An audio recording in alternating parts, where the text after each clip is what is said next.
Bismillahir Rahmanir Rahim. Nahmaduhu wa nusalli ala rasulihil kareem. So carrying on from last time regarding questions, I want to add two more points.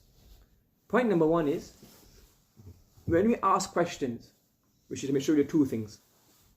Point number one is, regarding questioning is, we should make sure our intentions are sincere. And point number two, we do it in the correct way. Correct?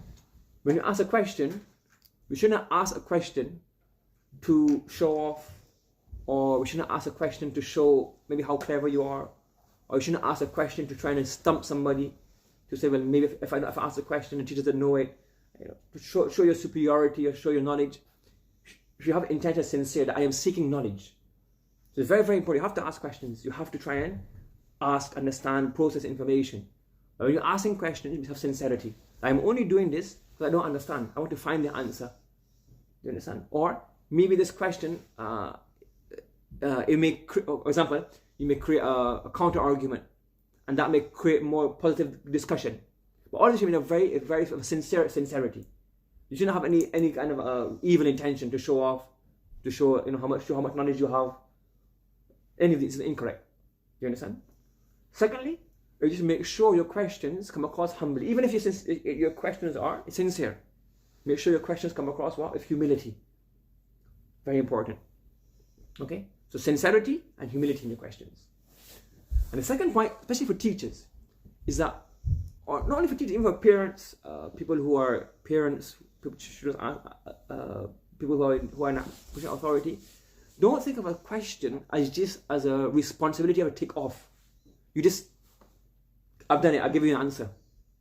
You have to try, and you have to value the question, because question brings ilm, number one. And number two, if question the students don't understand, let's say if it's a very serious masala about aqidah, or a serious masala about the Quran, a very interesting question about the hadith, the person doesn't understand it, or he thinks it's contradiction, he thinks it doesn't make sense, he thinks it doesn't fit up. Now, don't just think of it as, I've done my job, I'll give you an answer, a rude answer, or a dismissive answer, because that's not going to solve the problem.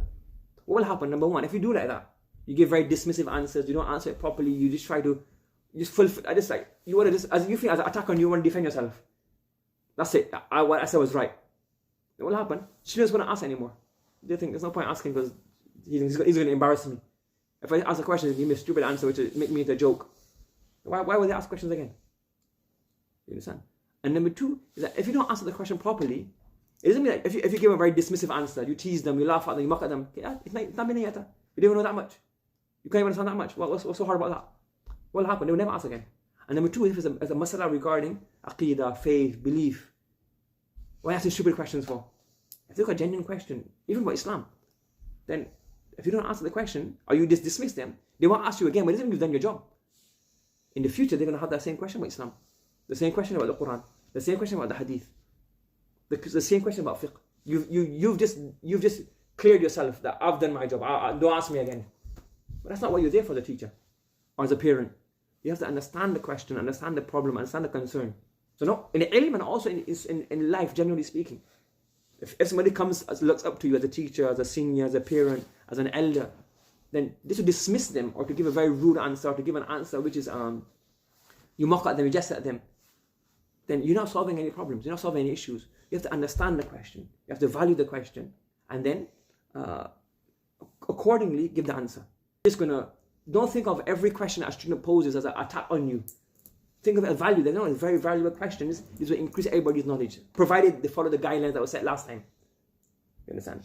And don't dismiss them. Don't be rude to them. Don't laugh them off. Because why? They may go away from you, not answer the question again, but that may have in the long run. As a parent, somebody brings a question about Islam, about Tawheed, about the Prophet, about Allah, and you say, why are you asking these silly questions for? But they have a question in their mind. By you saying that, it's not going to go away. They want to ask you, the question to you has gone away. But the question is still in their minds. You have to find the answer. You have to give them an answer to make them content. You understand? So it's very, very important. And the third thing is, well, I had this plan, but the third thing is, you should also learn suspended judgment. If you don't get an answer, don't be so arrogant to think, nobody knows the answer to, I ask a question, teacher doesn't know the answer, my mom doesn't know the answer, my dad doesn't know the answer, so there's no answer, I'm right. There's an answer to a question. You're not like, for hundreds of 1400 years, people have been discussing, the scholarship has been discussing, so there's probably an answer to your question, but we don't know it, I don't know it, Maulana doesn't know it, or people who you've asked don't know it. There's an answer to it. You get what I'm saying? Sometimes it's like some people they leave Islam or they go away from things like on the sense of, oh, I read about science and it turned me away from Islam. It's like when you look at the question that they have, it's like that's so easy. It's not even a contradiction. You get what I'm saying? But it's like you're so hasty or so judgmental that you think, oh, I asked a question to somebody, they couldn't answer it. That means I'm right and everything else is wrong. It's like there's an answer. Maybe you don't know it now. You'll find the answer. There's an answer to it, but maybe you have to search for the answer. You get what I'm saying? So many questions you might have about, you might find a difficult thing understanding some ayah of the Quran, you don't understand what it means. Maybe 2 years later you might understand.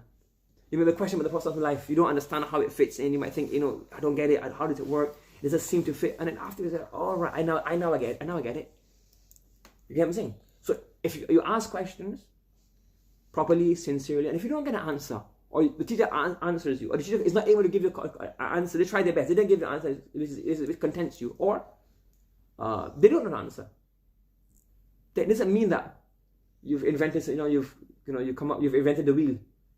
There may be an answer out there. There is probably an answer, but that person is not specific. If you ask me a very deep question about maybe, I don't know, philosophy and Islam and all that, I can't answer that question. I'm not studying that field. So if you ask me that question and I can't answer, it doesn't mean, I'm right, and all these things about Islam is wrong, or the things that it's like, I don't know the answer, but the other people who are specified in this field, who can give you the answer. You understand? So don't be judgmental in this field. Suspend your judgment. Say, well, okay, I don't know. I've got this question. It's a pending issue. I don't know the answer yet. It can be even if a very big issue. It's a very big issue. I still can't comprehend it. But why is supposed to iman bil ghaib? About the unseen. Angels. How can you prove angels? So that's bil ghaib. So the part of the iman is bil ghaib. How can you prove azab al qabr? The azab al qabr, punishment within the grave. Can you dig out a grave? The punishment. There's no punishment in the grave. The person standing there is still there. But we believe the Prophet said this. So something we have to believe. It's unseen. Have you seen Jannah? Have you seen Jahannam? We haven't seen it. We can never prove it to you 100%. That look, here it is, see it. Then it won't be iman, would it? When you see it, it's like, it's too late now. So something we have to believe. So even if you find an answer, or something is there, you can't find the answer. This is part of our belief. So have that faith in Allah subhanahu wa ta'ala. Faith in everything. The Quran, the Hadith. And they say, well, I'll suspend my judgment right now. And when I do get the answer, then I'll be at peace. You understand? So may Allah subhanahu wa ta'ala give us ability to act upon this. Subhanallah, bihamdi, subhanallah, wa bihamdika, nashhadu an la ilaha illa anta, nastaghfiruka wa natubu ilayk.